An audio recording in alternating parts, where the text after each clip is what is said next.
La petite fille blonde serrait son frère contre elle, comme si ses doigts pouvaient retenir toutes les certitudes du monde. Tous deux avaient cette peau claire qui se desséchait facilement par temps froid, ses yeux d'un bleu timide et une fragilité qui rappelait les fils dorés de leurs cheveux.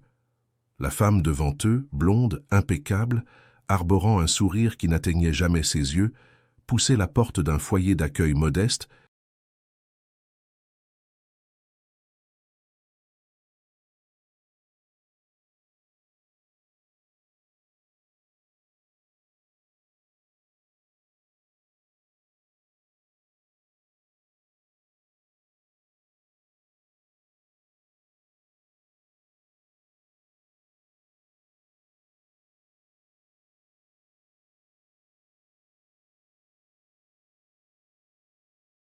Aux murs usés et à l'odeur de soupe claire. La fillette ne pleurait pas bruyamment. Elle pleurait intérieurement, dans un sanglot qui ne s'échappa complètement que lorsqu'elle comprit les intentions de sa belle-mère. Les abandonner là, comme on retourne un objet qui ne sert plus. « Ne nous laissez pas ici », murmura la fillette, la voix rauque, serrant son frère si fort que le petit gémit. La belle-mère s'accroupit à sa hauteur et dit «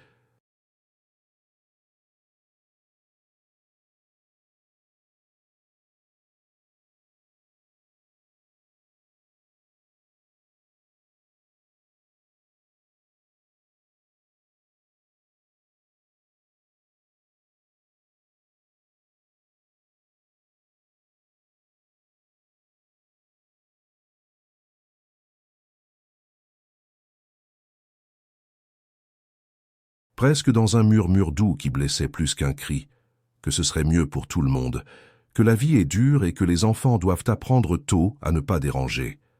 C'est à cet instant que la porte de la rue claqua et qu'un homme blond entra en courant, essoufflé, sûr de lui comme celui qui connaît où se trouvent les nœuds de l'existence. Il cria un « ça suffit » qui résonna contre les murs, et tout se figea. Personne ne connaissait cet homme, ni les employés,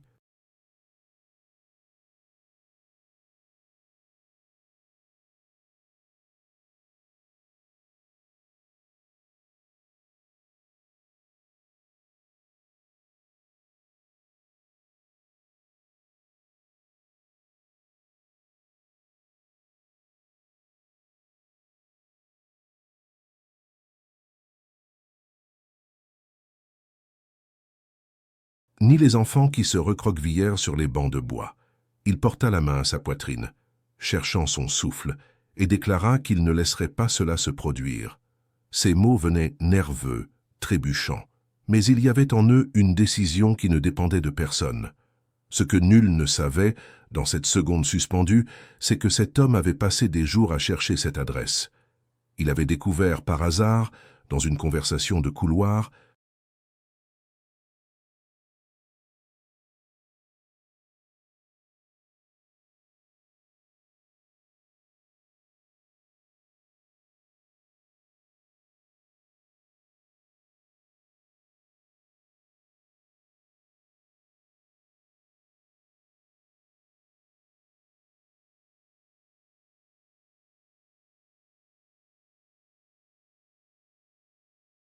que la femme blonde, récemment mariée à un homme travailleur et tout aussi blond, répandait le bruit que les enfants avaient besoin de structure, et que la petite maison où ils vivaient ne pouvait plus accueillir tant de besoins. L'homme qui venait d'entrer était très riche, propriétaire d'entreprise qui affichait son nom sur des camions et des entrepôts. Un de ces noms qu'on ne prononce qu'avec un respect silencieux. Mais là, ce jour-là,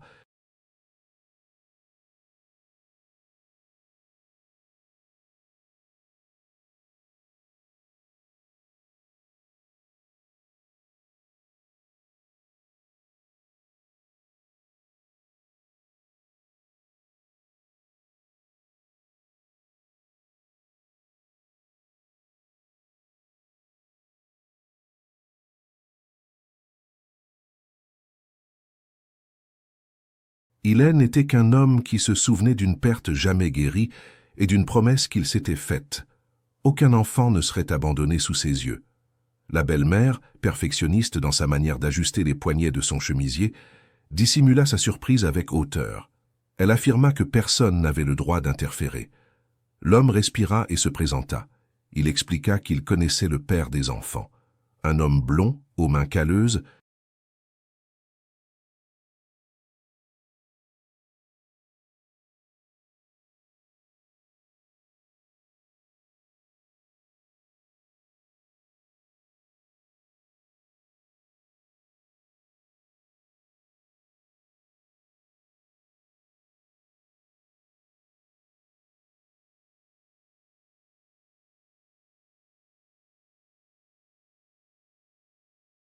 et qu'il voulait simplement les ramener pour discuter.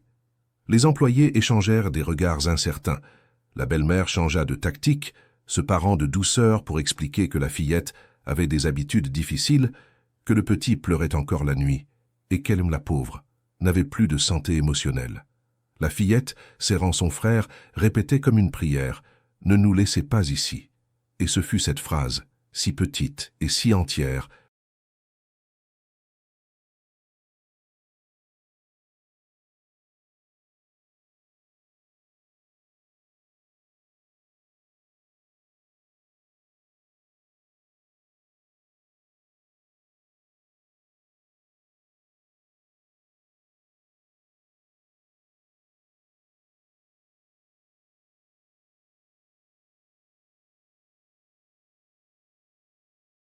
qui déplaça une montagne. La conversation se prolongea dans le couloir, jusqu'à ce que la directrice, prudente, suggère que tous rentrent chez eux et que, le lendemain, ils parleraient avec le père. La belle-mère n'apprécia pas la tournure des événements, mais céda car elle était sûre de son influence. Le millionnaire, d'une voix basse, se pencha vers la fillette, lui demanda s'il pouvait venir avec eux. Elle acquiesça.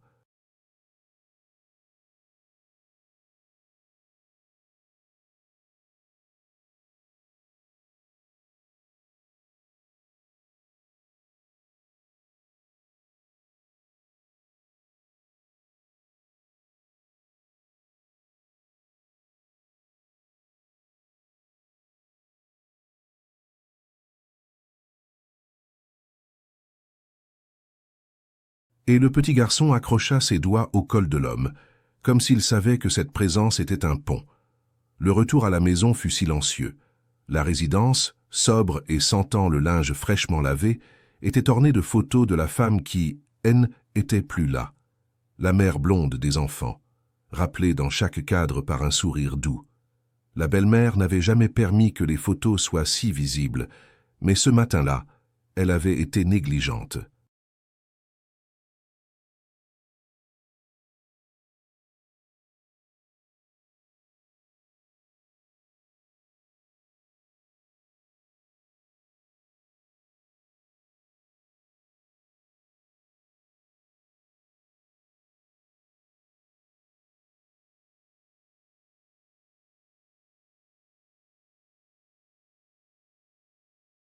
Le père arriva en fin d'après-midi, fatigué, et fut accueilli par une combinaison étrange. Son épouse au visage tendu, l'homme riche assis à table comme un invité gênant, et ses enfants en opposition, collés aux visiteurs comme on s'adosse au tronc d'un arbre dans la tempête. La conversation ce soir-là fut le premier point de rupture. Le père écouta son épouse dire que C était temporaire, qu'elle pensait au bien-être de tous. Le millionnaire raconta où il les avait trouvés.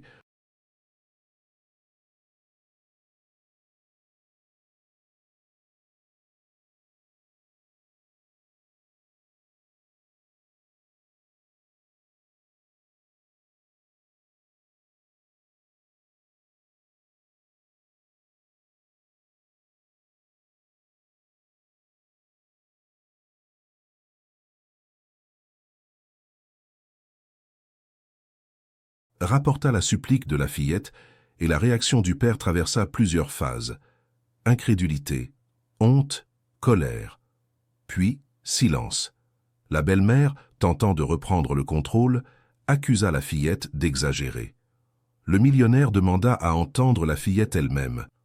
L'enfant, entrecoupant ses phrases, expliqua que la belle-mère ne supportait pas les pleurs de son frère, qu'elle disait que le souvenir de leur mère était une maladie,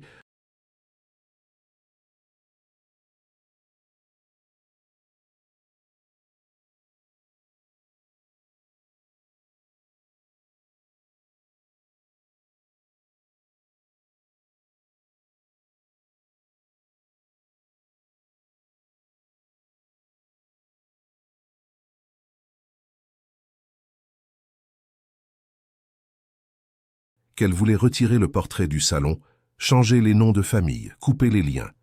Le père transpirait, incapable de se caler dans sa chaise. Le deuxième tournant vint avec une enveloppe oubliée.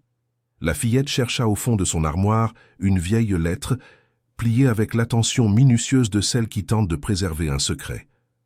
C était de sa mère, d'une écriture arrondie, écrite avant la maladie qui l'avait éloignée, parlant d'amour et demandant que...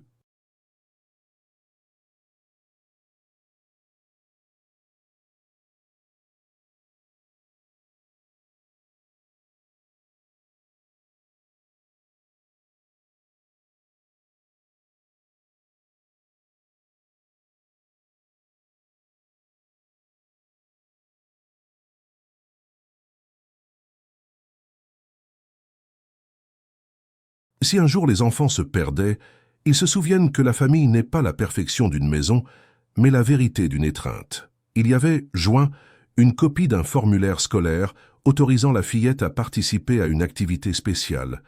En bas de page, une note. « Je sais que tu es forte.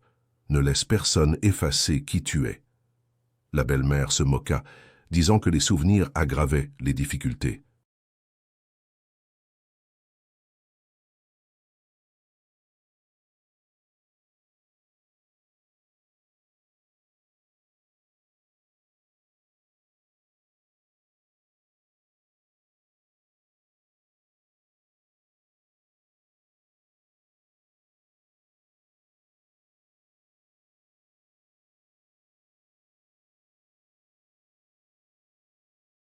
Mais dans cette lettre était plantée une question qui ne pouvait être arrachée, qui, finalement, pensait au bien des enfants.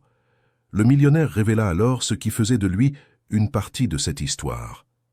Il raconta que, des années auparavant, il avait perdu sa propre fille blonde, petite, non pas par violence ou négligence, mais par une maladie qui l'avait obligé à assister, impuissant, à cette fragilité.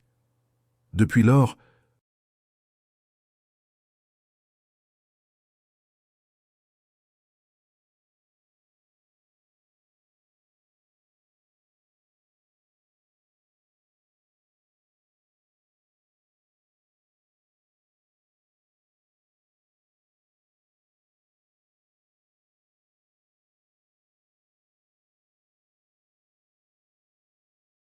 il finançait discrètement des projets de soutien aux familles et gardait une attention particulière pour les histoires qui croisaient son chemin.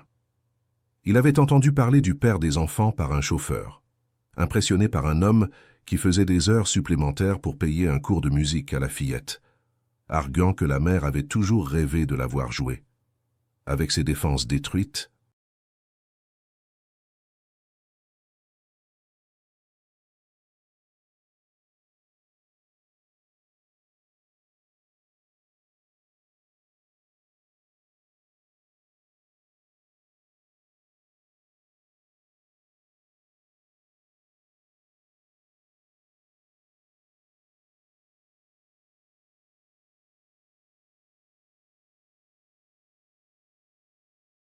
la belle-mère tenta de se ressaisir et proposa quelque chose qui sembla raisonnable au premier abord, que les enfants passent quelques semaines chez une tante éloignée pour qu'elle puisse prendre soin d'elle-même.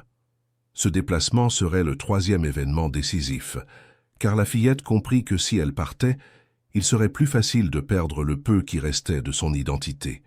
Elle dit qu'elle ne voulait pas.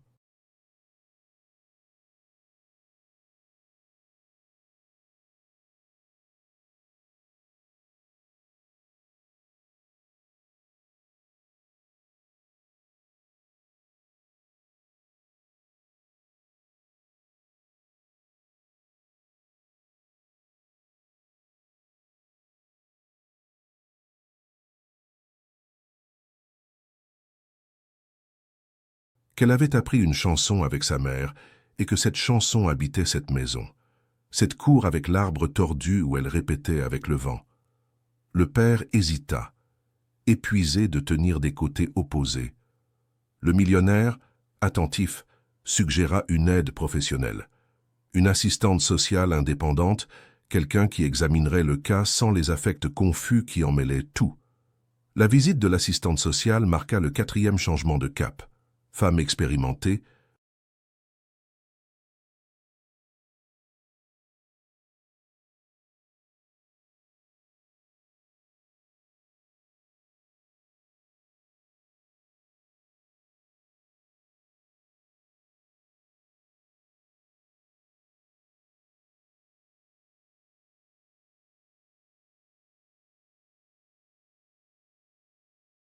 elle prit des notes, conversa avec chacun, observa les murs, les objets, écouta le voisinage et recommanda un plan.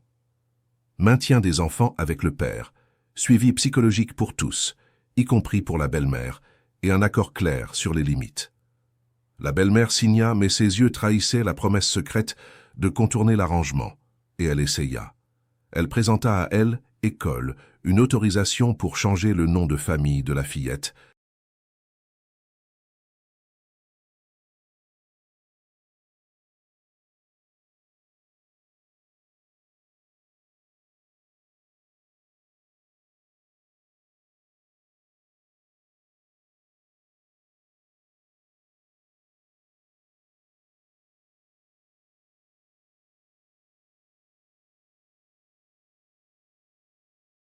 Prétendant que cela l'aiderait à recommencer. La directrice, prudente, appela le père, et ce fut lors de cet appel qu'apparut le 5e retournement. La signature sur l'autorisation naine n'était pas celle du père. Un malaise s'installa et envahit les matins suivants. La belle-mère jura son innocence, dit qu'il y avait malentendu. Le père se replia sur lui-même, pâlissant. Le millionnaire maintint un ton calme, mais ferme.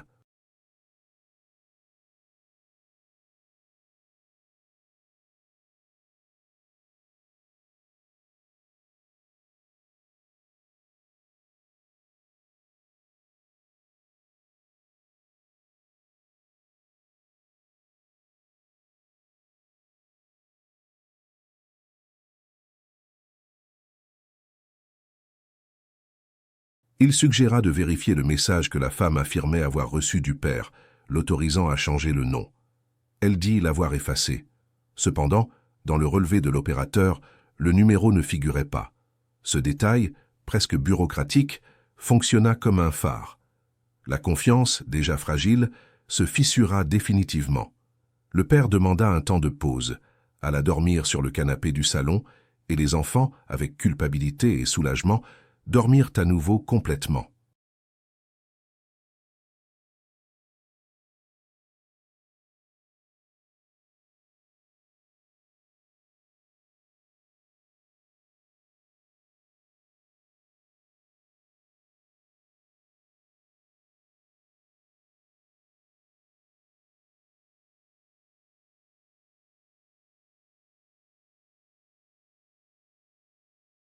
Le 6e changement survint dans un endroit inattendu, la boîte à outils du père, où la fillette trouva, oubliée, une clé avec une étiquette délavée. La curiosité, vieille compagne, la conduisit à la petite pièce du fond. Il y avait là un coffre bas aux charnières usées. À l'intérieur, des cahiers de la mère blonde, recettes, extraits de paroles, dessins de robes simples et une liste de souhaits. Parmi eux,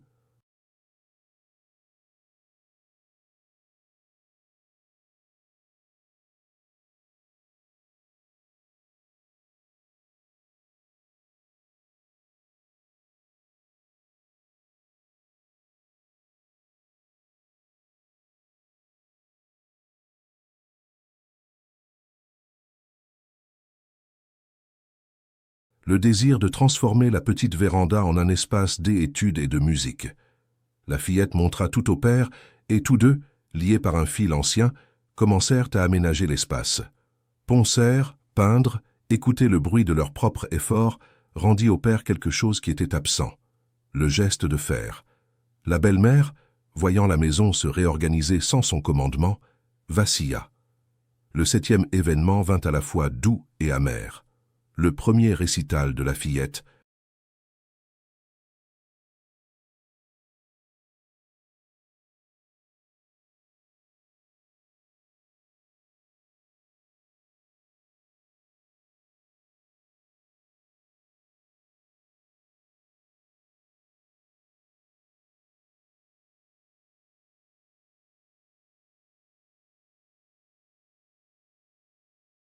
L'école. Le père, blond, coiffé à la hâte, tremblait de fierté. La belle-mère arriva en retard et s'assit au fond, rigide, comme quelqu'un qui surveille. Le millionnaire, discret, prit place dans une rangée latérale. La fillette joua la chanson que la mère avait composée une fois dans la chambre en tapotant sur la boîte à couture. Il y avait dans cette mélodie une maison complète. À la fin, le public applaudit, y compris la belle-mère.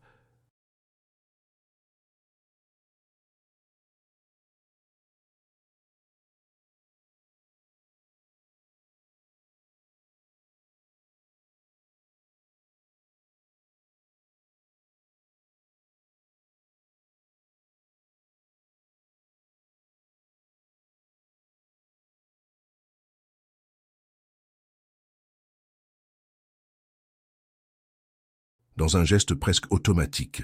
Mais la fillette remarqua, dans le coin de la salle, l'agent de sécurité qui accompagnait le millionnaire et, avec des yeux de détective, repéra un homme inconnu qui la photographiait. Son cœur s'accéléra. On découvrit ensuite qu'il s'agissait d'un contractuel de la belle-mère, partie prenante d'un plan visant à monter un dossier sur l'instabilité avec des images sorties de leur contexte.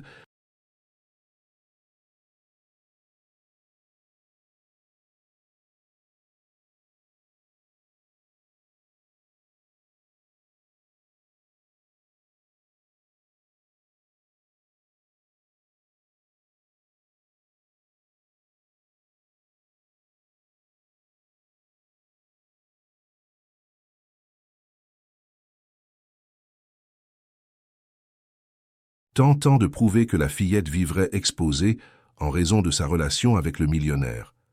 Cela n'aboutit pas car l'agent de sécurité lui-même intervint, demanda des explications et appela la direction. La tentative, avortée, révéla l'intention réelle que la belle-mère cachait. Il ne s'agissait pas de fatigue, mais d'un projet d'effacer ce qui ne lui appartenait pas. Le 8e retournement vint avec une convocation discrète.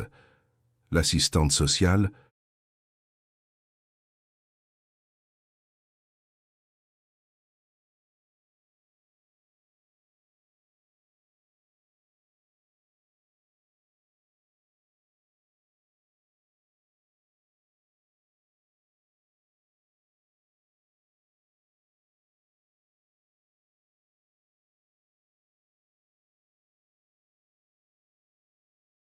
préoccupée par le schéma de manipulation, décida de porter le cas devant une audience de conciliation. Ce N n'était pas un tribunal de guerre. CE était un lieu de conversation difficile devant quelqu'un qui sait écouter.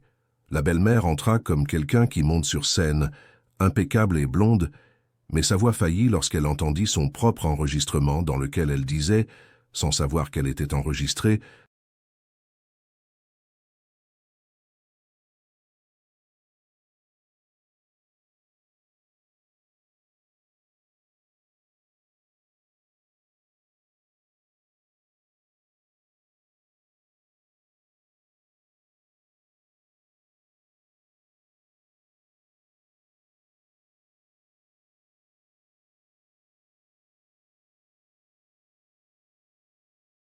que cette fillette devait apprendre sa place. Le juge proposa un accord. Limite claire, responsabilité définie. La femme acquiesça, mais ses yeux cherchaient une sortie. Le père, fatigué et plus lucide, dit qu'il avait besoin de temps, qu'il voulait protéger ses enfants et récupérer ce qui restait du mariage, s'il y avait de l'honnêteté. L'audience enregistra le nouvel arrangement, et la maison respira une pause. Ce fut pendant cette pause que le 9e tournant,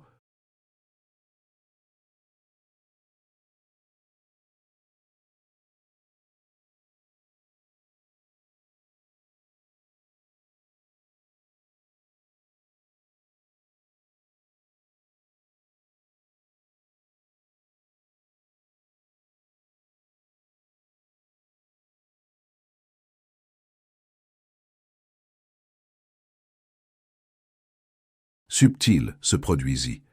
Le millionnaire apparut avec une proposition qui n'avait pas de chiffres, mais du sens. Financer un petit projet de musique communautaire dans la rue même, avec la participation des enfants. Il n'y avait là rien qui ressemble à un conte de fées. Il y avait des tableaux, des délais, la bureaucratie de la bonne volonté. Le père, fier, suggéra qu'il aiderait avec ce qu'il sait faire, monter des bancs, poncer du bois.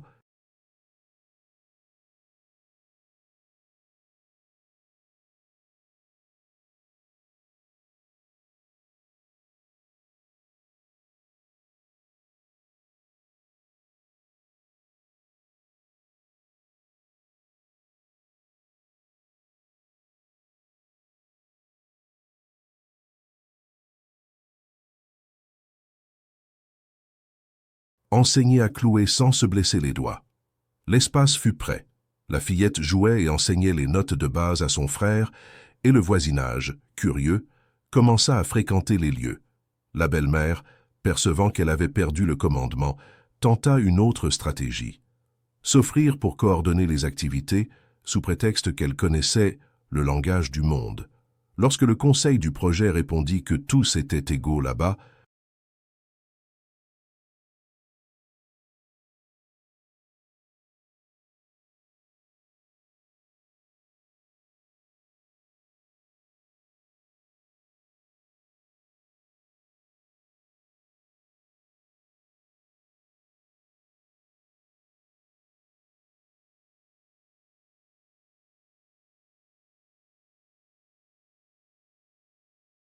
elle se vexa et s'éloigna pendant quelques jours, laissant un silence aigu dans la maison. Le père, resté seul avec les enfants, découvrit ce qu'il avait manqué. Les petits déjeuners tranquilles, où la fillette racontait ses rêves, les après-midi, où le petit inventait des histoires avec ses jouets, la chaleur simple d'une maison qui respire sans tension. Chaque soir, en rentrant du travail, il trouvait la table mise avec soin, les devoirs terminés.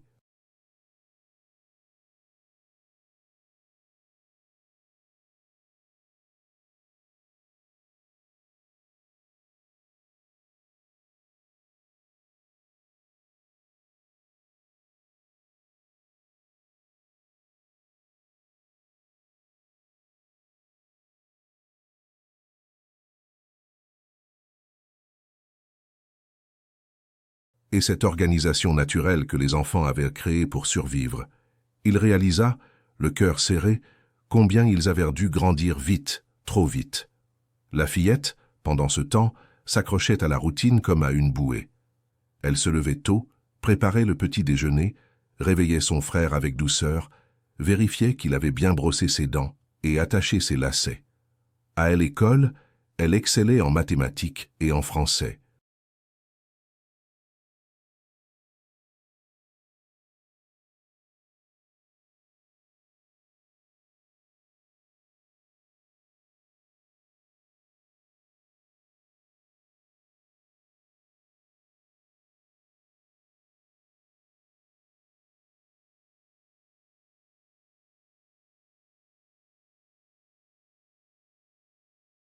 Mais c'est était en musique qu'elle brillait vraiment. Son professeur, une femme aux cheveux gris et aux yeux perçants, remarqua le talent brut de l'enfant et proposa de lui donner des cours supplémentaires gratuitement. La fillette accepta avec une joie timide, sachant que chaque note jouée était un hommage à sa mère. Le millionnaire, de son côté, ne restait pas inactif.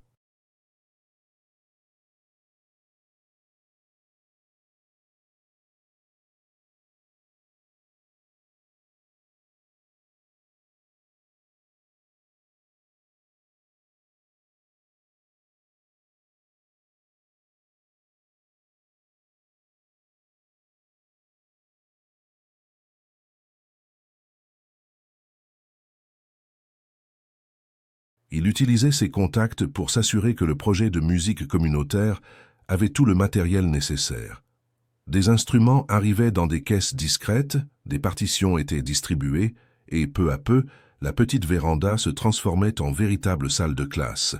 Des enfants du quartier venaient, d'abord timides, puis de plus en plus confiants.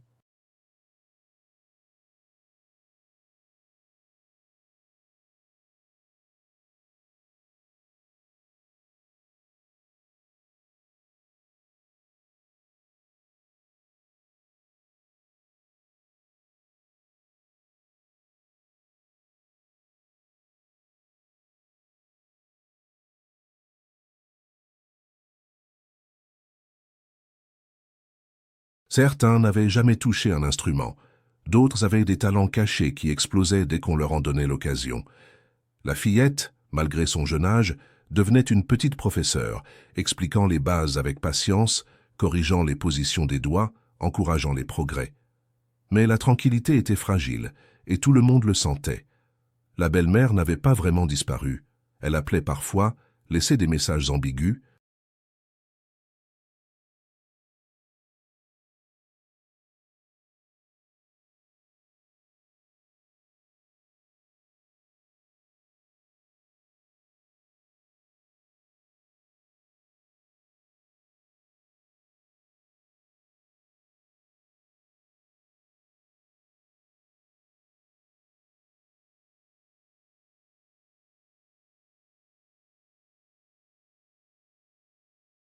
Envoyait des lettres qui semblaient innocentes, mais portaient toujours une pointe de manipulation. Elle se présentait comme une victime incomprise, quelqu'un qui avait tout donné pour cette famille ingrate. Le père, pris entre la culpabilité et la lucidité, ne savait pas toujours comment réagir. Il aimait encore sa femme, ou du moins, il aimait l'idée de ce qu'elle aurait pu être. Mais chaque fois qu'il regardait ses enfants,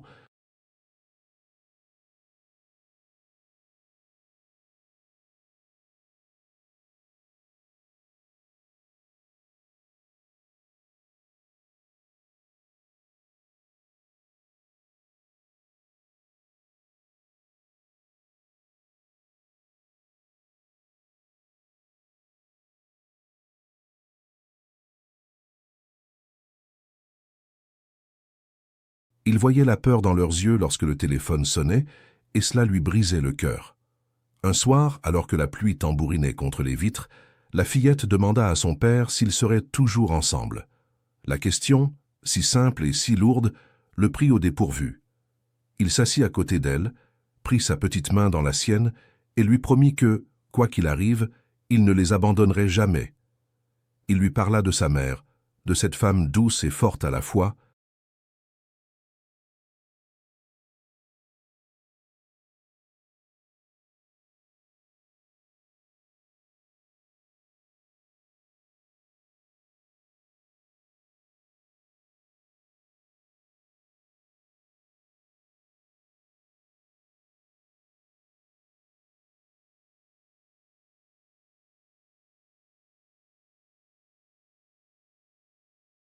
qui avait laissé en héritage non pas de l'argent ou des biens, mais de l'amour inconditionnel et de la musique. Il lui dit que chaque fois qu'elle jouait, sa mère vivait à travers elle. La fillette pleura, non de tristesse, mais de soulagement, et son frère, qui écoutait depuis le couloir, vint se blottir contre eux. Le lendemain apporta une nouvelle complication. La belle-mère débarqua sans prévenir, élégamment vêtue, le sourire parfait en place. Elle venait.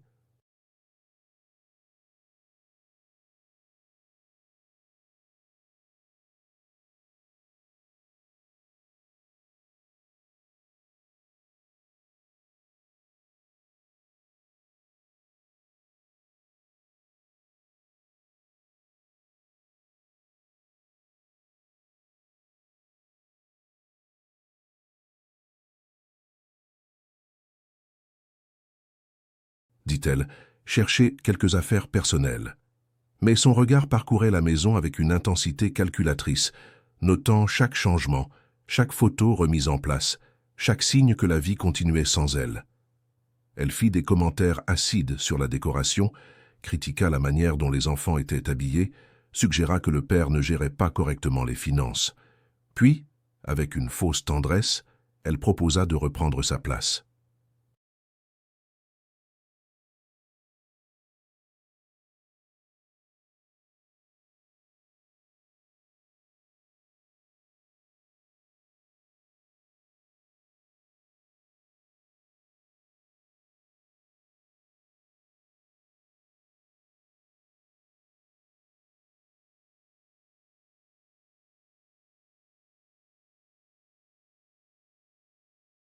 Promettant qu'elle avait changé, qu'elle avait eu le temps de réfléchir. Le père, ébranlé, ne sut que répondre. La fillette, elle, savait. Elle se plaça entre son père et la belle-mère et dit, d'une voix claire qui surprit tout le monde, « Non, madame, Nous ne voulons pas que vous reveniez. » Le silence qui suivit fut électrique. La belle-mère, pour la première fois, perdit contenance. Son visage se tordit de rage, puis se recomposa rapidement.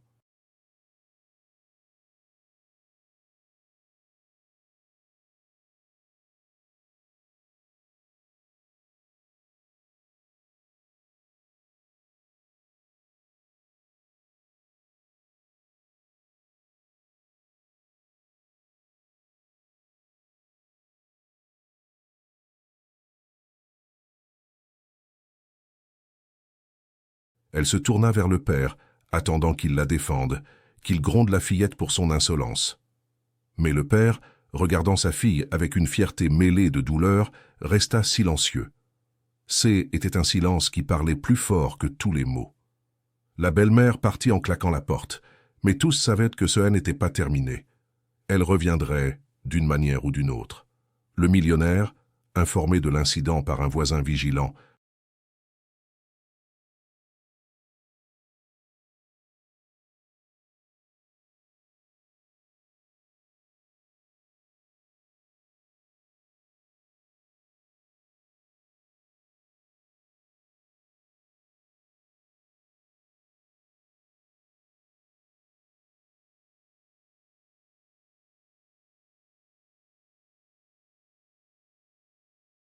rendit visite à la famille le soir même. Il apportait des conseils juridiques, des contacts d'avocats spécialisés dans le droit de la famille et surtout une présence rassurante. Il expliqua au père qu'il avait des droits, que les enfants avaient des droits et que personne ne pouvait les forcer à vivre dans la peur. Il parla aussi de l'importance de documenter chaque incident, chaque menace voilée pour se protéger. Cette nuit-là, la fillette ne put pas dormir.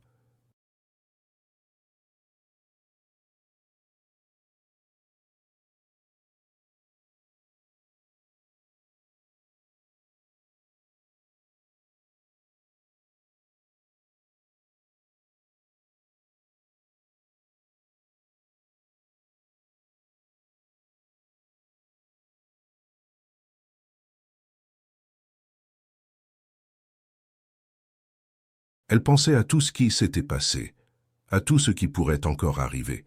Elle pensait à sa mère, à cette femme qu'elle n'avait pas connue assez longtemps, mais dont elle gardait des souvenirs précieux comme des joyaux. Elle se demandait si sa mère serait fière d'elle, si elle approuverait la manière dont elle essayait de protéger son petit frère. Elle se leva doucement, marcha jusqu'à la véranda transformée en salle de musique et prit son violon.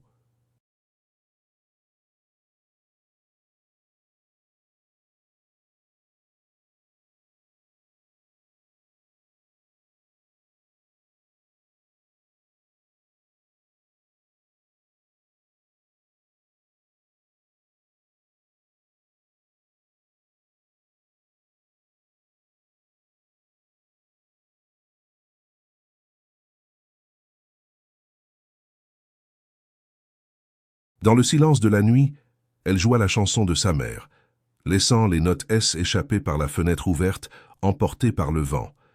Était une prière sans mots, un appel à la force dont elle aurait besoin pour les jours à venir. Le quartier, peu à peu, devenait une famille élargie.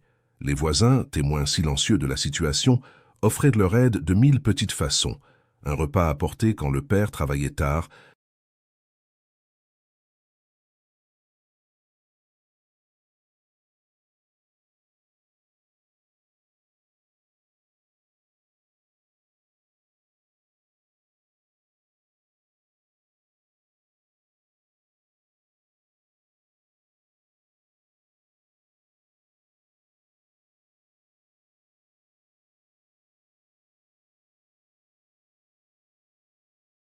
une surveillance discrète des enfants quand ils jouaient dehors, un mot d'encouragement glissé au bon moment.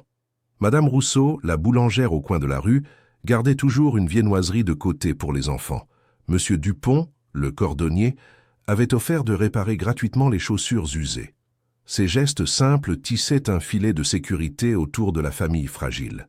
Le 10e événement significatif, qui précipita le sommet de la tension,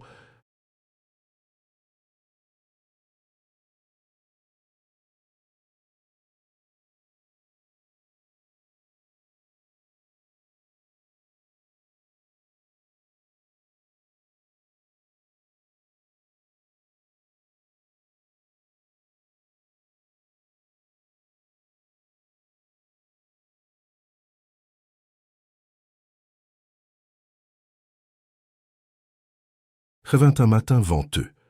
La belle-mère décida qu'elle ne partagerait plus son toit avec des souvenirs qui ne lui obéissaient pas. Elle annonça qu'elle déménagerait, mais qu'avant, elle passerait au bureau d'état civil pour régler des questions de garde, phrase qui glaça le père et les enfants. Le millionnaire, alerté par la voisine, s'y rendit, non pour commander, mais pour témoigner. Au guichet,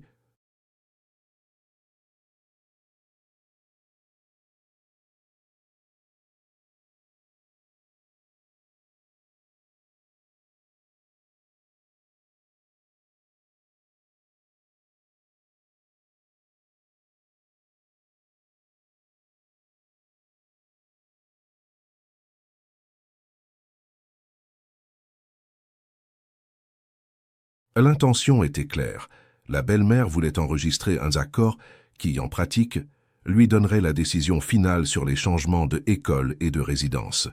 Le père, incertain, faillit signer par épuisement.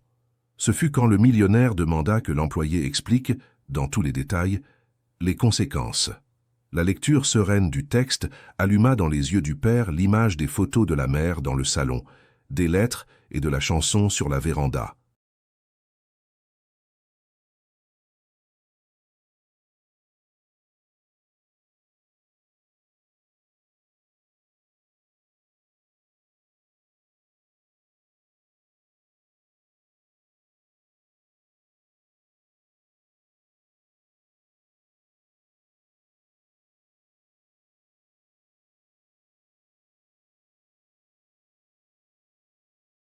Il recula, dit un non.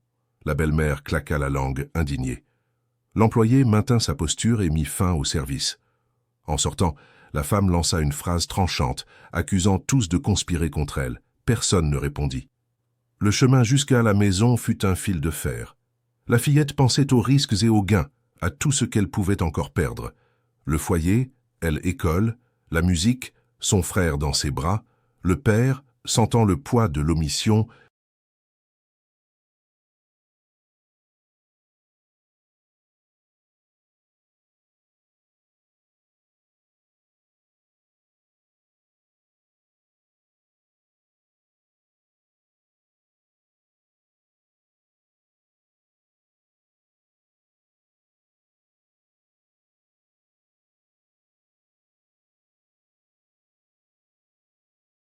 demanda pardon.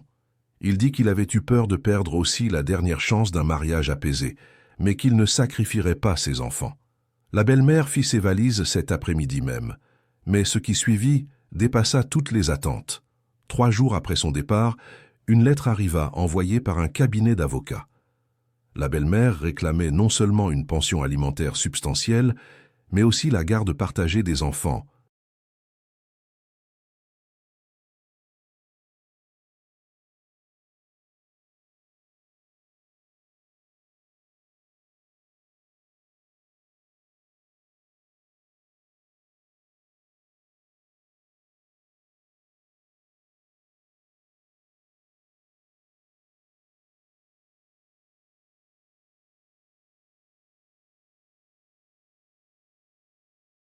Affirmant avoir été leur figure maternelle principale pendant des années.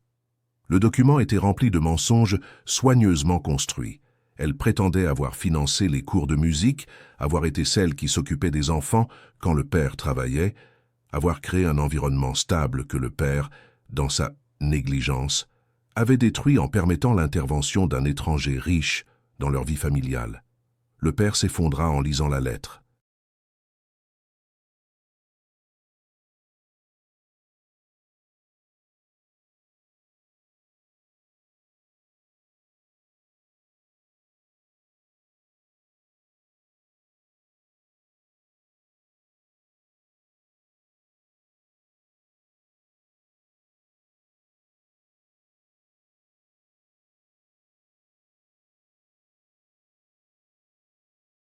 Toute la fatigue accumulée, toute la culpabilité, toute la confusion des derniers mois convergèrent en un moment de désespoir pur. Il ne savait pas comment se battre contre des mots professionnellement agencés, contre des accusations qui prenaient des vérités et les tordaient jusqu'à ce qu'elles deviennent méconnaissables. Le millionnaire, appelé immédiatement, arriva avec son propre avocat.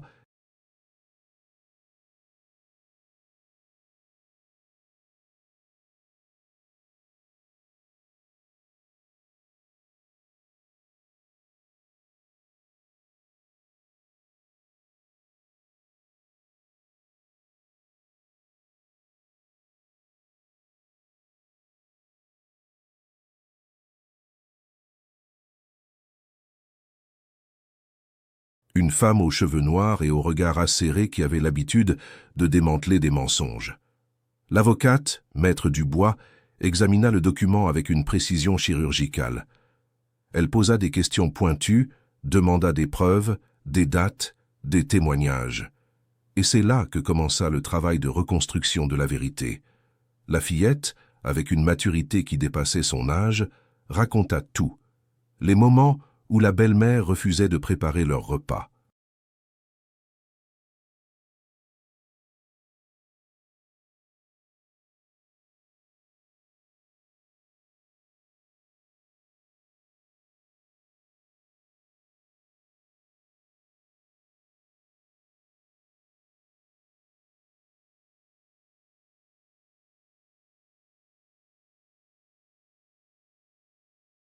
Les fois où elle les enfermait dans leur chambre pour avoir la paix, les mensonges répétés selon lesquels leur mère avait été une femme faible qui ne méritait pas de être célébrée.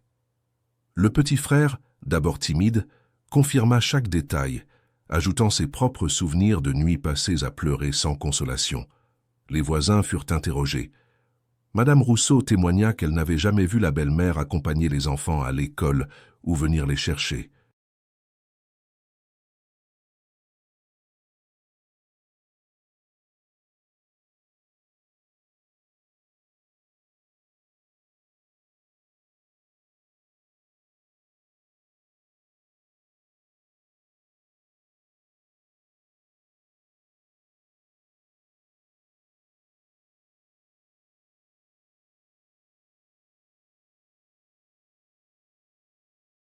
Monsieur Dupont raconta comment le père, toujours seul, venait faire réparer les chaussures des enfants, parlant avec fierté de leur progrès scolaire. Le professeur de musique fournit des documents prouvant que C.E. était le père qui payait les cours, souvent en retard parce qu'il devait faire des heures supplémentaires. Mais payant toujours, pièce par pièce, le château de mensonges s'effritait. Puis vint la révélation qui changea tout.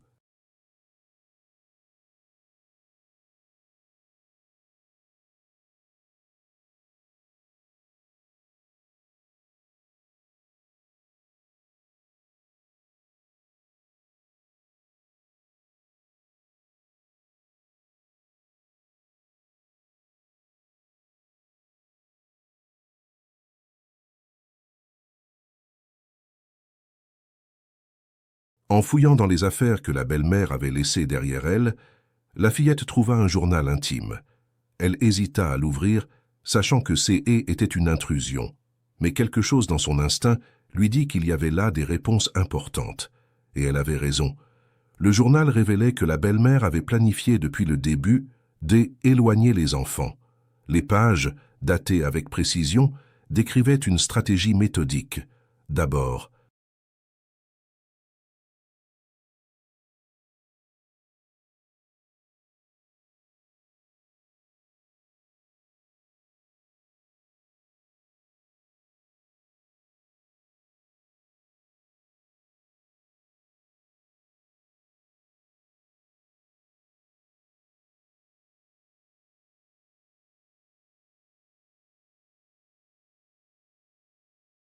gagner la confiance du père en se présentant comme une femme aimante et attentionnée. Ensuite, progressivement, aliéner les enfants en créant un environnement hostile. Enfin, les placer en foyer d'accueil ou chez des parents éloignés, se libérant ainsi du fardeau, tout en maintenant l'apparence d'une femme dévouée qui avait à tout essayé. Mais le journal contenait quelque chose de plus troublant encore. La belle-mère avait des dettes importantes.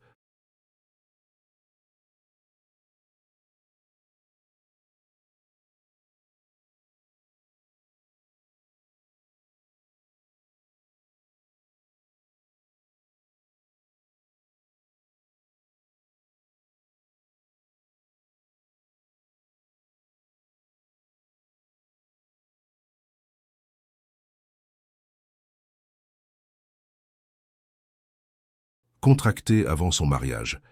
Elle avait vu dans le père un homme travailleur et honnête, avec une petite maison et 2 enfants vulnérables.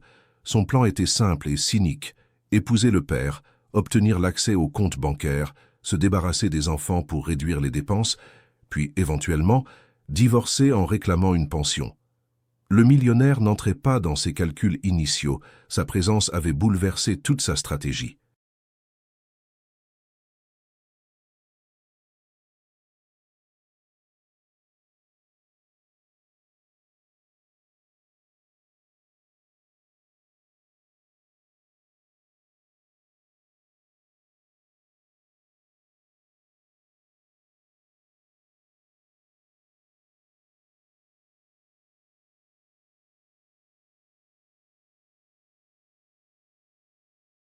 Le journal mentionnait aussi des conversations avec un ancien partenaire, quelqu'un qui l'encourageait à tenir bon et à ne pas abandonner maintenant que la récompense était proche.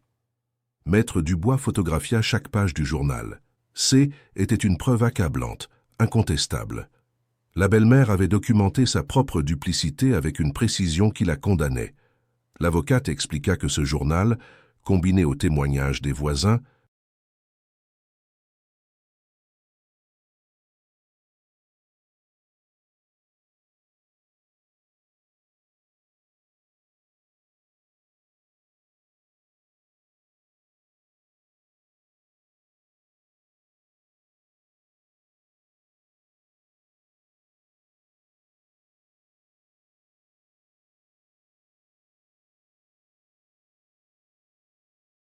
des professeurs et des enfants eux-mêmes, démontraient non seulement l'absence de lien maternel authentique, mais aussi une intention malveillante de nuire.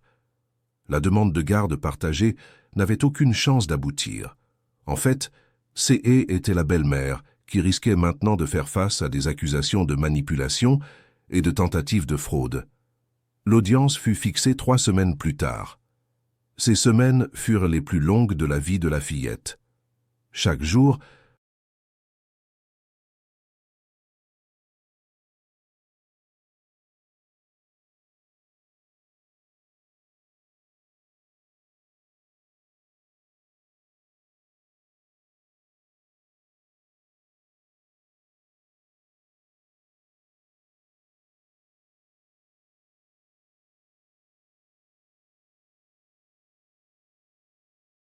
elle se demandait si le juge les croirait, si les preuves seraient suffisantes, si elle reverrait un jour la belle-mère prendre le contrôle de leur vie.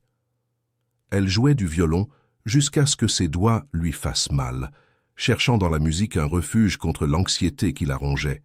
Son frère, plus jeune, ne comprenait pas tous les enjeux, mais il sentait la tension et restait collé à sa sœur comme une ombre. Le jour de l'audience arriva.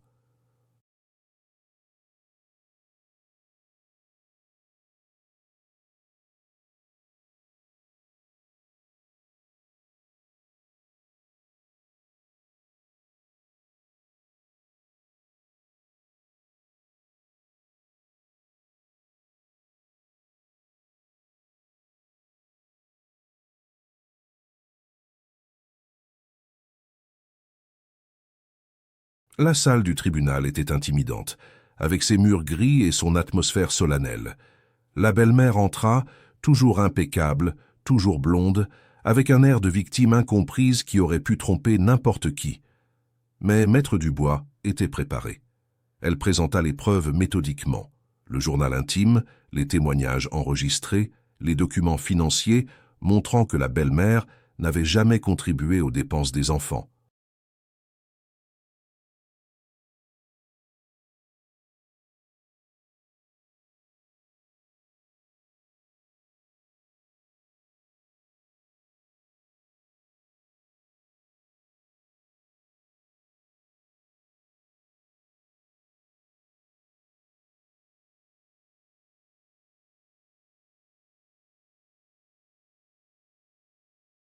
Les enregistrements des conversations où elle parlait de se débarrasser d'eux.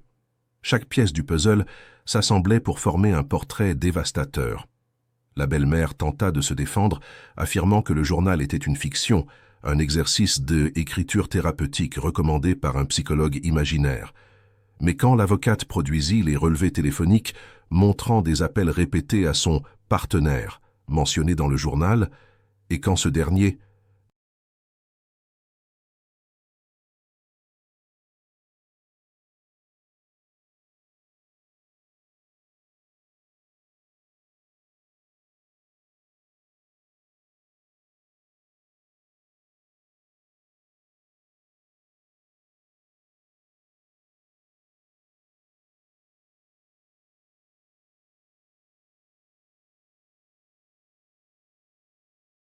convoqué comme témoin, confirma avoir discuté de stratégie avec elle, toute crédibilité s'envola. Le juge, un homme aux cheveux gris et à l'expression sévère, écouta tout en silence. Puis il demanda à parler aux enfants en privé. Dans son bureau, le juge s'adressa à la fillette avec gentillesse. Il lui demanda ce qu'elle voulait, ce qui la rendrait heureuse. Elle répondit sans hésitation, rester avec son père, continuer ses cours de musique, protéger son frère.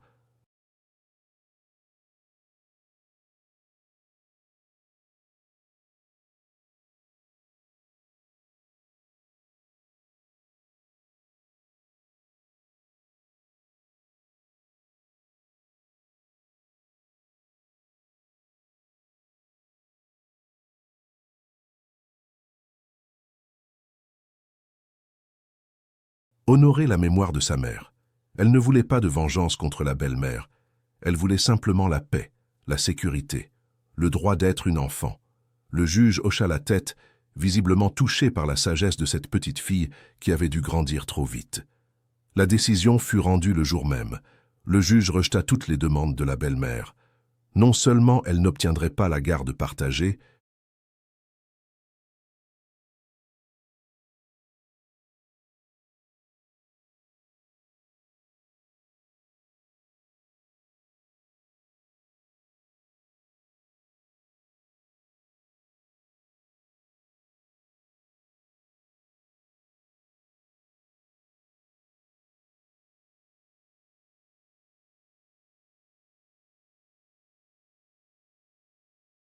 mais elle était interdite de contact avec les enfants jusqu'à nouvel ordre. De plus, elle devrait rembourser les frais juridiques engagés par le père et faire face à une enquête pour tentative de fraude et manipulation. En quittant le tribunal, elle ne dit rien, mais son regard, en croisant celui de la fillette, était rempli d'une rage froide qui fit frissonner l'enfant. Le millionnaire, qui avait assisté à toute l'audience, posa une main rassurante sur les épaules du père.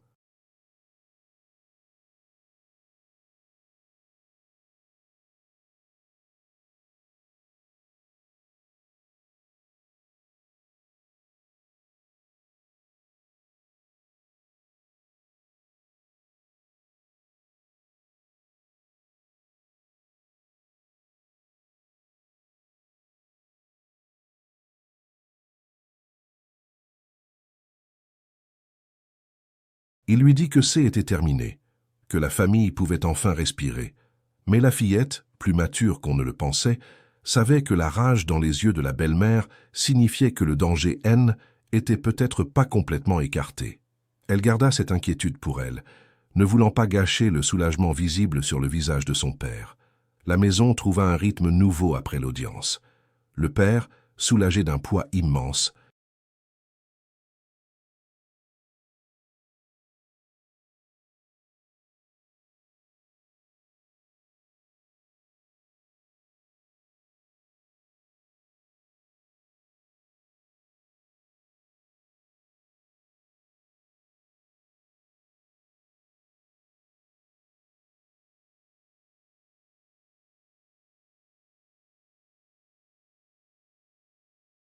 commença à dormir à nouveau dans son lit. Les cauchemars qui le réveillaient en sueur, hanté par la peur de perdre ses enfants, s'espacèrent peu à peu. Il reprit goût aux petites choses, préparer le petit déjeuner en chantonnant, aider la fillette avec ses devoirs de mathématiques, jouer avec son fils dans le jardin. La tension qui avait habité chaque coin de la maison pendant si longtemps se dissipait comme une brume matinale sous le soleil.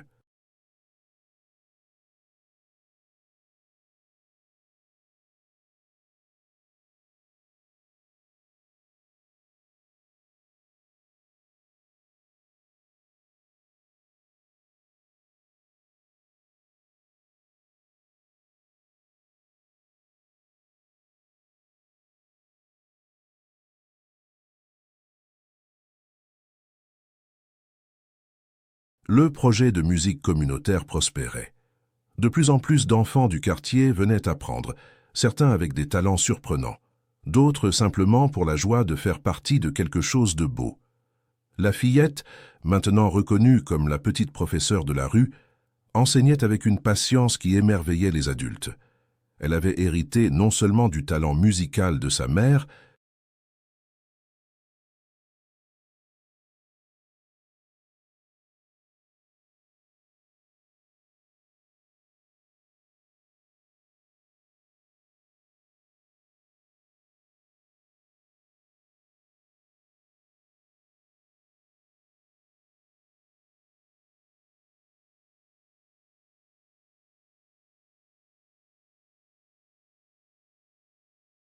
mais aussi de sa générosité et de sa capacité à voir le meilleur en chacun.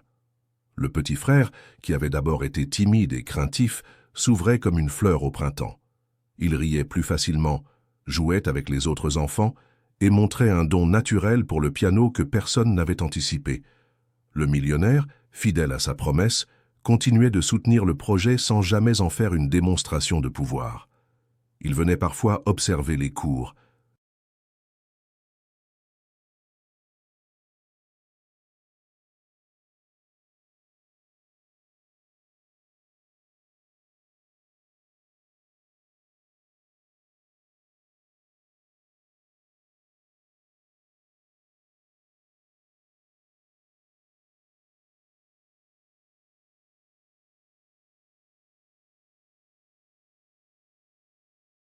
Assis discrètement au fond de la véranda transformée, un sourire mélancolique sur le visage. Dans ces enfants qui apprenaient et s'épanouissaient, il voyait un écho de sa propre fille disparue, et cela lui apportait une paix qu'il n'avait pas connue depuis des années. Il avait même commencé à parler d'elle plus librement, partageant des souvenirs avec le père autour d'un café, créant ainsi une amitié profonde fondée sur la compréhension mutuelle de la perte et de l'espoir.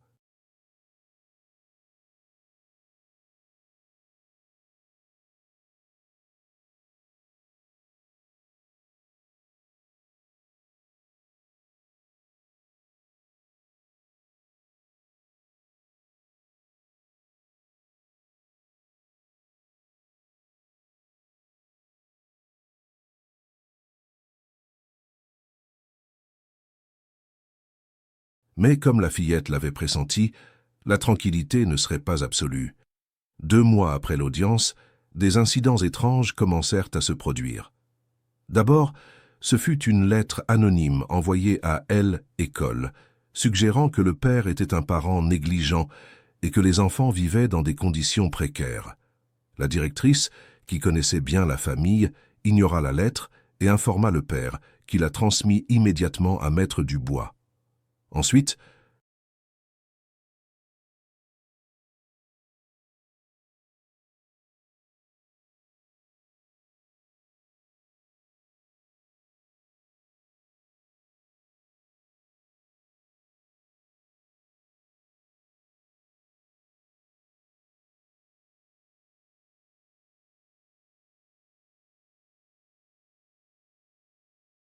quelqu'un tenta de vandaliser la véranda de musique une nuit, mais fut surpris par Monsieur Dupont, qui faisait sa promenade nocturne habituelle.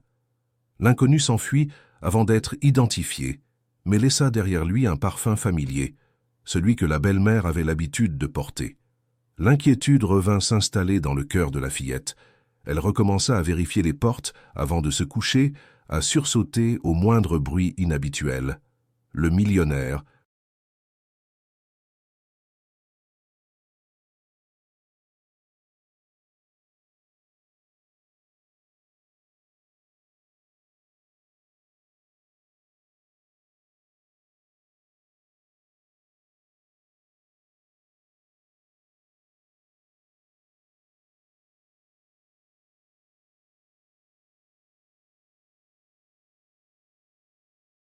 informé de la situation, fit appel à ses contacts pour renforcer la sécurité du quartier. Une caméra discrète fut installée près de la véranda et les voisins, déjà vigilants, redoublèrent d'attention.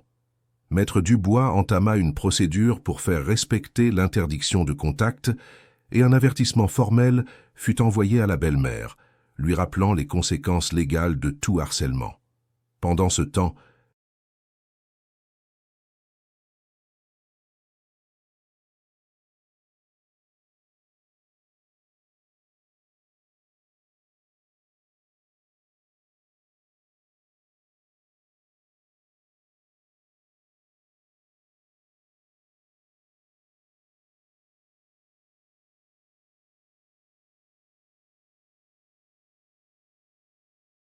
l'assistante sociale qui avait suivi le cas décida de faire une dernière visite. Elle voulait s'assurer que les enfants se portèrent bien et que le père gérait la situation de manière appropriée. Ce qu'elle trouva la rassura et l'émut à la fois. La maison, bien que modeste, respirait l'amour et la sécurité. Les photos de la mère blonde avaient trouvé leur place définitive, ni cachée, ni omniprésente, mais intégrées naturellement dans le décor familial.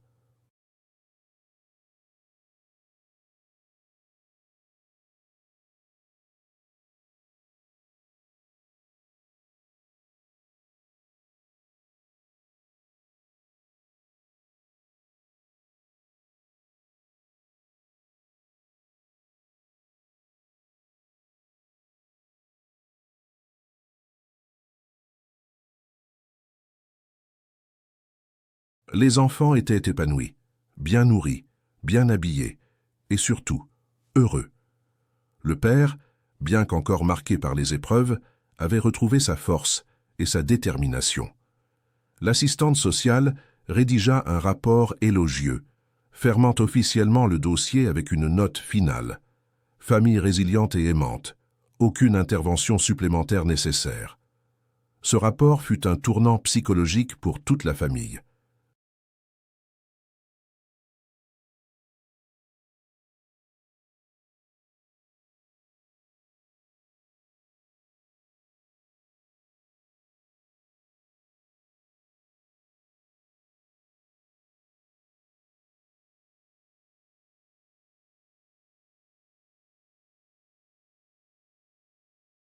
C'était comme une validation officielle de leur droit d'être heureux, de leur capacité à surmonter l'adversité. Le père l'accrocha fièrement dans son bureau improvisé, à côté d'un dessin que son fils avait fait de leur famille. 3 personnages blonds se tenant la main sous un arc-en-ciel, avec une 4e figure, transparente et lumineuse, veillant sur eux depuis un nuage. C était la représentation enfantine de leur réalité. Une famille de 3,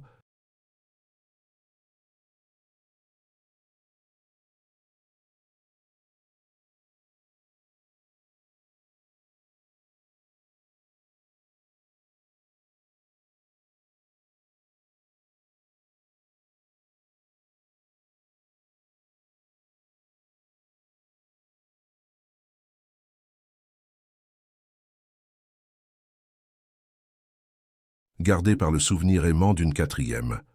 La fillette décida alors de faire quelque chose de symbolique. Avec l'aide de son père et du millionnaire, elle organisa un concert spécial dans la véranda. Ce ne serait pas un simple récital de élèves, ce serait une célébration de tout ce qu'ils avaient traversé et surmonté. Elle invita tous les voisins qui les avaient soutenus, les professeurs qui avaient cru en elle, les enfants du projet de musique, et bien sûr,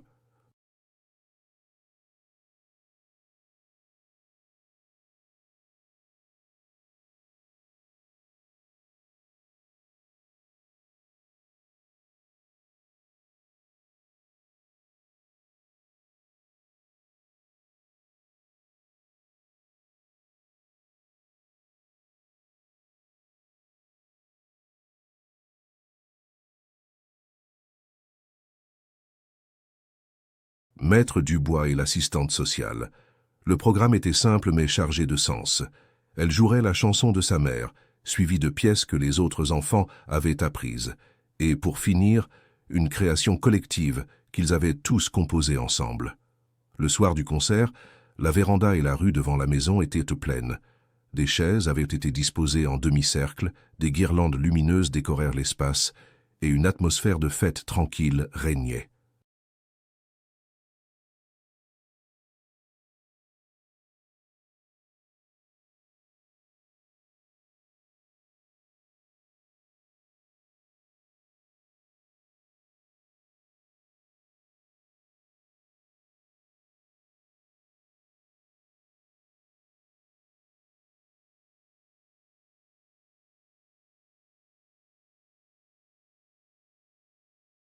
Le père, nerveux et fier, accueillit les invités avec une émotion palpable. Le millionnaire, arrivé avec un bouquet de fleurs pour la fillette, prit place discrètement. Quand tout le monde fut installé, la fillette monta sur la petite estrade improvisée, son violon à la main. Elle commença à jouer la chanson de sa mère, et le silence se fit instantanément. Les notes S élevèrent dans l'air du soir, pures et claires, portant en elles toute la douleur, tout l'amour.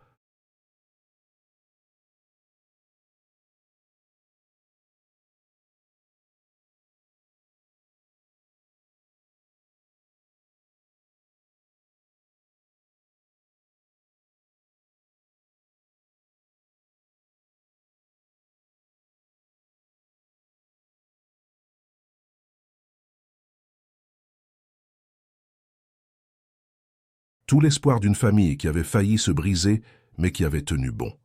Dans le public, il n'y avait pas un œil sec. Le père pleurait ouvertement, la main sur le cœur. Le millionnaire fermait les yeux, laissant la musique raviver des souvenirs doux amers. Les voisins se tenaient la main, touchés par la beauté et la résilience incarnées dans cette petite fille blonde. Quand la dernière note s'éteignit, le silence dura quelques secondes interminables.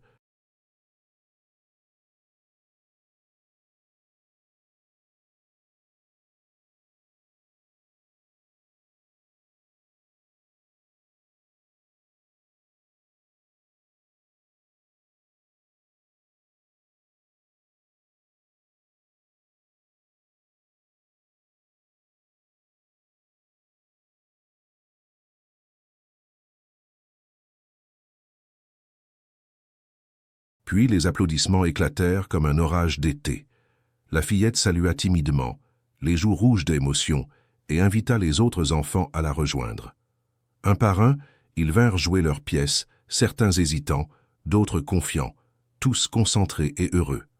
Le petit frère, avec son piano portable installé sur une table, joua une mélodie simple mais touchante qu'il avait composée lui-même, intitulée « Maman dans le vent ». À la fin,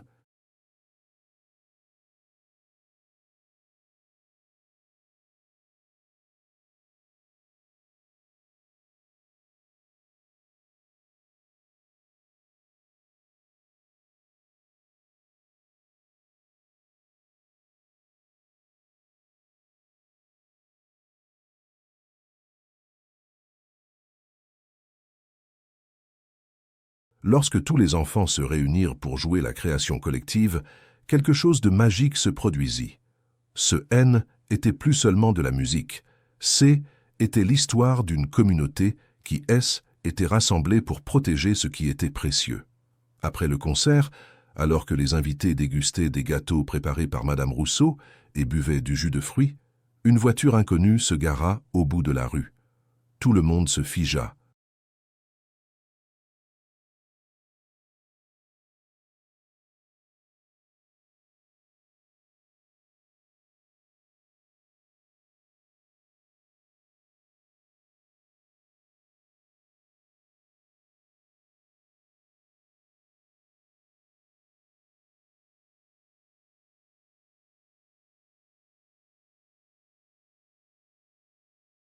À l'attention revenant instantanément.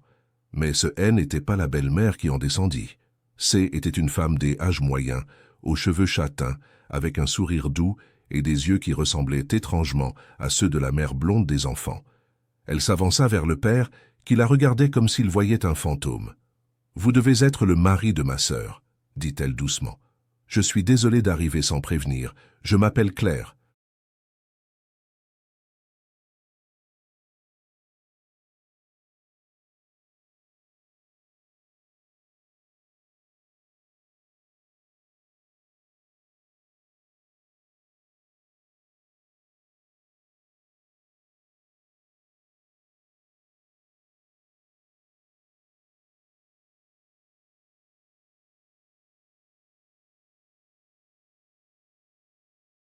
Et je suis la tante des enfants. Le père, sous le choc, ne savait que répondre. Il ne savait même pas que sa femme avait une sœur. Claire expliqua qu'elles avaient été séparées très jeunes, placées dans des familles différentes, et qu'elle avait passé des années à essayer de retrouver sa sœur. Quand elle avait enfin découvert ce qui lui était arrivé et qu'elle avait des enfants, elle avait immédiatement cherché à les rencontrer. « Je suis venue aussi vite que j'ai pu. »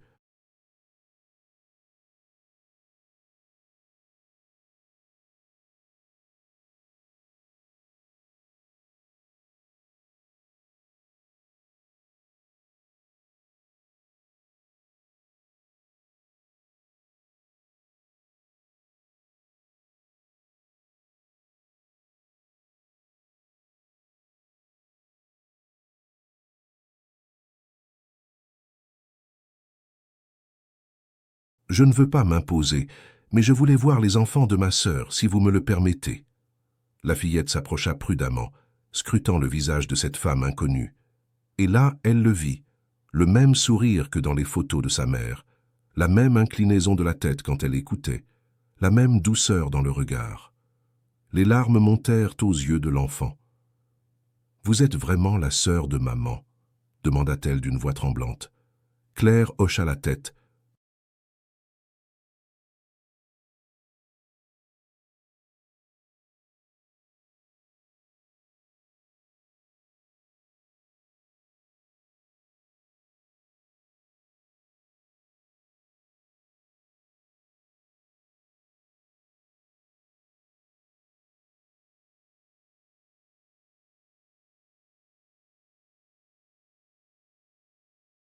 Sortit de son sac une vieille photo déchirée montrant deux petites filles blondes se tenant par la main, et tendit l'autre moitié de la photo que la fillette reconnut immédiatement, car elle l'avait trouvée dans les affaires de sa mère. Les deux morceaux s'assemblaient parfaitement. Ce fut un moment de grâce pure. Le père invita Claire à s'asseoir, et ensemble, ils parlèrent pendant des heures. Claire raconta son parcours, ses recherches.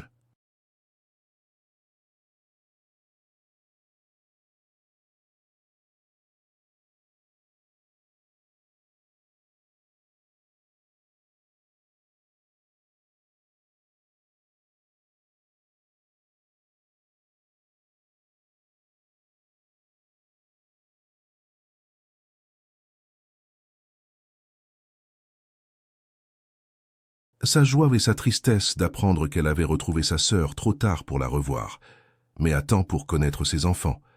Elle parla de leur enfance commune, des jeux qu'elles inventaient, des chansons qu'elles chantaient. La fillette écoutait, fascinée, découvrant des aspects de sa mère qu'elle n'avait jamais connus. Claire promit de ne pas bousculer leur vie, mais de rester présente, si on le lui permettait.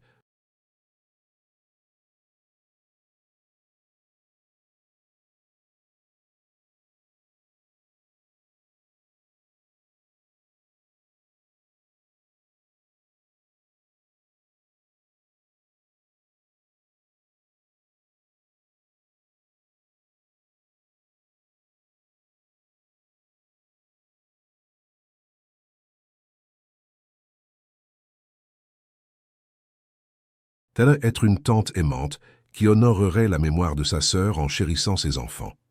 Le millionnaire, observant la scène, sourit pour la première fois depuis longtemps d'un sourire complet, sans mélancolie. Il vit dans cette réunion familiale inattendue un signe que l'univers, parfois, rétablit l'équilibre. La famille s'agrandissait non par obligation ou manipulation, mais par amour authentique et lien de sang retrouvé.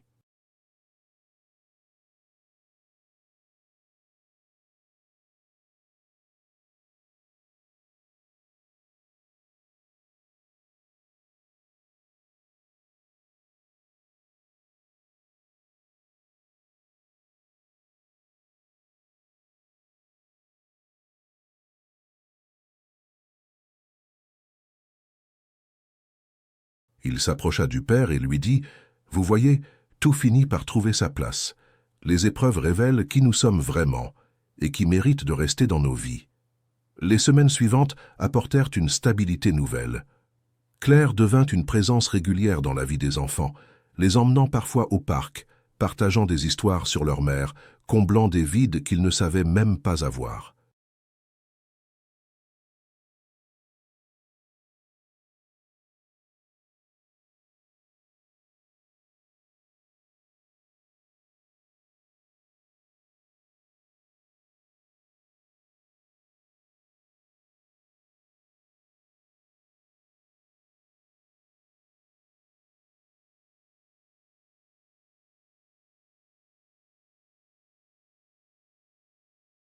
Elle n'essayait pas de remplacer la mère absente. Elle offrait quelque chose de différent et tout aussi précieux, un lien avec le passé, une continuité familiale, une preuve que l'amour transcende les séparations et le temps. La belle-mère, de son côté, sembla finalement comprendre que sa bataille était perdue. Les incidents cessèrent. Maître Dubois reçut une lettre de son avocat.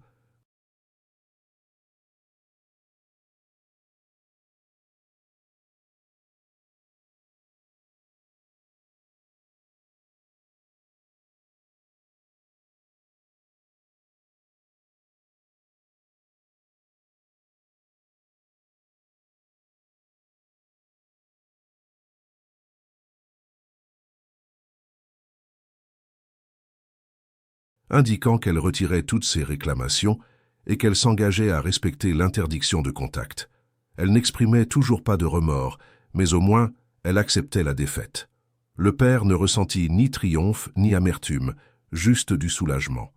Il pouvait enfin tourner la page et se concentrer sur l'avenir. L'avenir, justement, s'annonçait lumineux. Le projet de musique communautaire fut officiellement reconnu par la municipalité.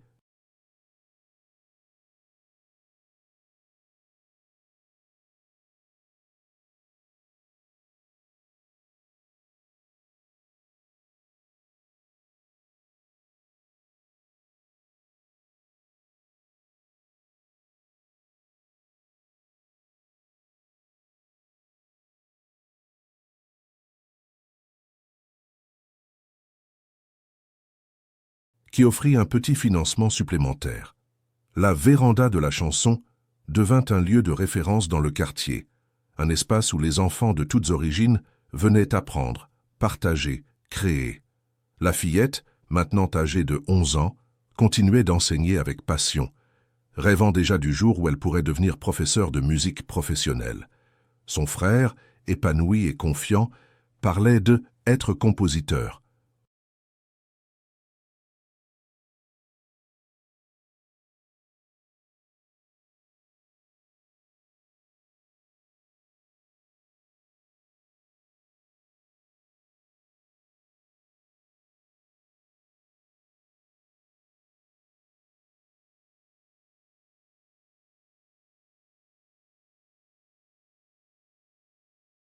Créant déjà de petites mélodies que sa sœur l'aidait à perfectionner.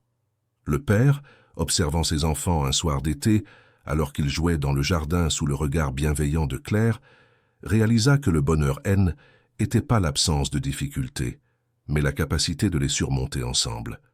Il avait failli perdre ce qui comptait le plus, par peur, par fatigue, par désir de paix à tout prix. Mais grâce à l'intervention providentielle d'un étranger devenu ami,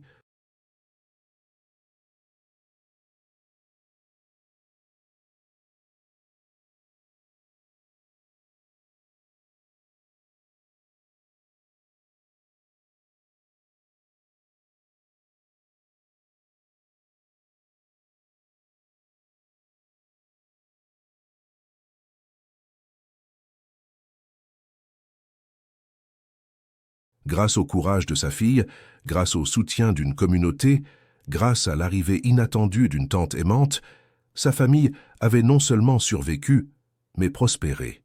Le millionnaire, fidèle à sa promesse initiale, continua de veiller sur eux de loin. Il n'intervenait plus directement, sachant que la famille avait trouvé son équilibre.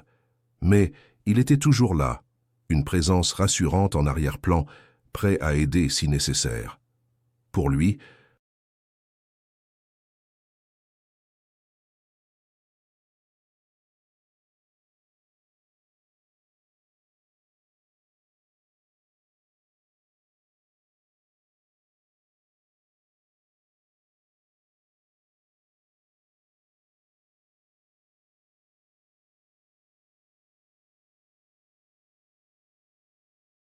cette famille représentait quelque chose de profond, la preuve qu'on pouvait transformer la douleur en action positive, que la perte pouvait inspirer non pas l'amertume, mais la générosité. 1 an après ce matin venteux où tout avait failli basculer, la fillette organisa un deuxième concert annuel. Cette fois, l'événement était plus grand, avec plus d'enfants, plus de public, plus de joie. Au début du spectacle,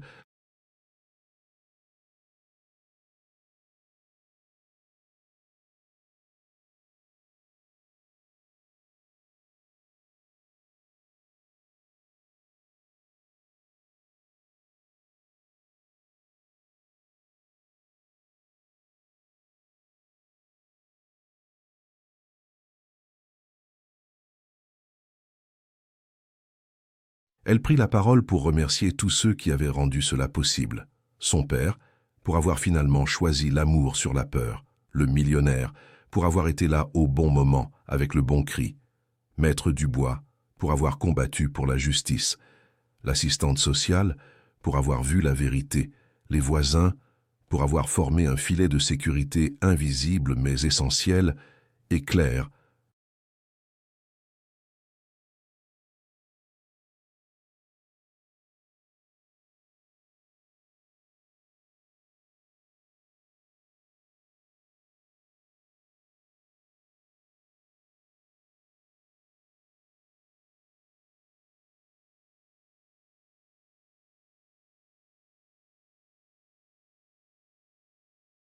Pour avoir prouvé que la famille peut se retrouver même après des décennies de séparation. Mais surtout, dit-elle, la voix ferme malgré les émotions, je veux remercier ma maman. Même si elle n'est plus physiquement avec nous, son amour nous guide chaque jour. Elle nous a appris que la vraie force vient de la bonté, que la vraie richesse vient de l'amour partagé, et que la vraie victoire vient du courage de rester fidèle à soi-même. Cette chanson qu'elle a composée,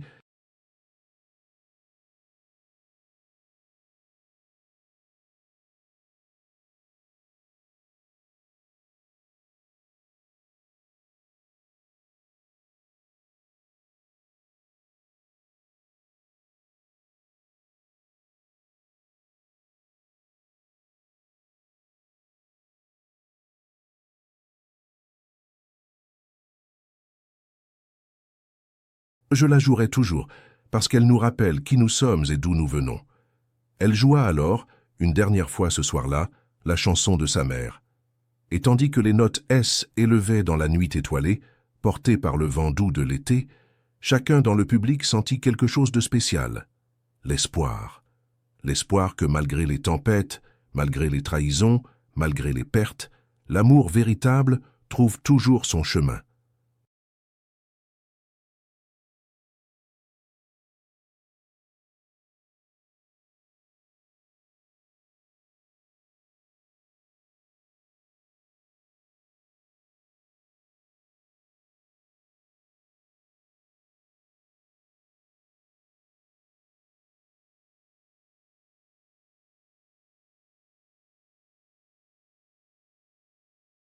Que les familles peuvent se reconstruire, que les enfants peuvent être protégés, que les promesses peuvent être tenues, que le bien, finalement, triomphe. Chers amis, merci d'avoir suivi cette histoire jusqu'au bout. Si ce récit vous a touché, si vous avez ressenti l'émotion de cette famille qui a lutté pour rester unie, si vous croyez comme moi que l'amour et le courage peuvent surmonter les plus grandes épreuves,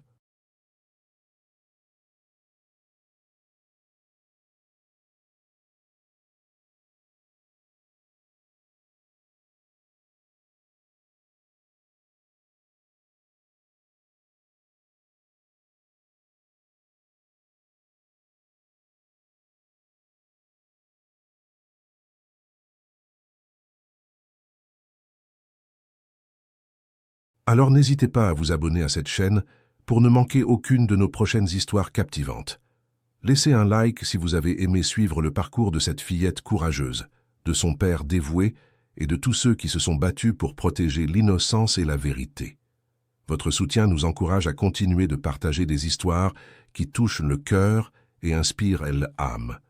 Et surtout, partagez en commentaire quelle a été votre scène préférée.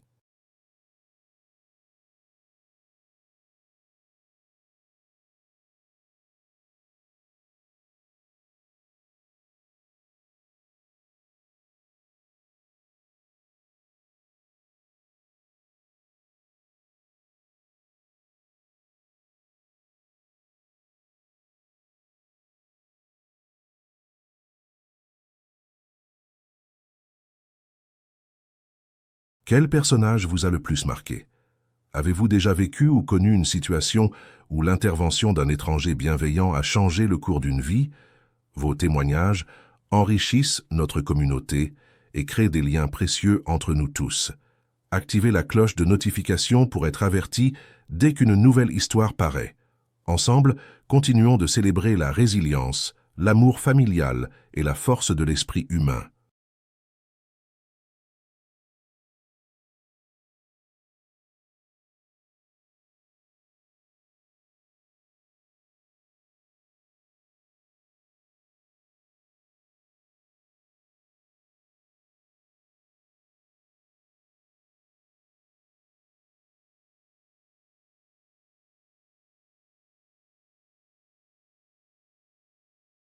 À très bientôt pour une nouvelle aventure émotionnelle.